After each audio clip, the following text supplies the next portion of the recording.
வணக்கம் மந்தோனியின் அலப்பறைகள். இன்றைக்கி நம்ம என்ன கருவாடு கொண்டு வந்திருக்கோம்னு பார்த்தீங்கன்னா பாருங்கள், பார்த்துக்கணும் மிக்சர் மாதிரியே இருக்கா பார்க்குறதுக்கு. இதுதான் பார்த்தீங்கன்னா சென்னாக்கூனி.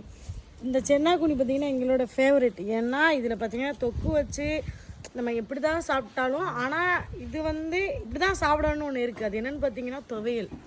இதை எண்ணெயில் போட்டு வதக்கி தேங்காய் எல்லாம் வச்சு துவையல் அரைச்சி சாப்பிட்டு பச்சை புளி ரசம் வச்சு சாப்பிட்டோன்னு வைங்களேன், வாழ்க்கையில் அதுக்கு ஈடான ஒரு சாப்பாடே இல்லை. அந்த அளவுக்கு உண்மையாகவே ரொம்ப டேஸ்ட்டாக இருக்கும். இது நம்மகிட்ட பார்த்திங்கன்னா இது வாங்குறவங்க எல்லோரும் நம்மகிட்ட கேட்குற ஒரே கேள்வி என்னென்னு பார்த்தீங்கன்னா, சுமியக்கா இந்த சென்னாக்குனியில் மண் இருக்காதான்னு கேட்குறீங்க.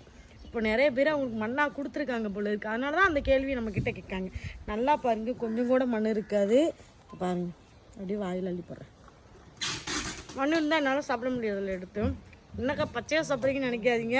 செல்லு கூனி தான், காய வச்சு நீட்டாக தான் இருக்கும். சாப்பிட்றதுக்கு ரொம்ப டேஸ்ட்டாக இருக்கும். இதை சமைச்சாலும் சூப்பராக இருக்கும்.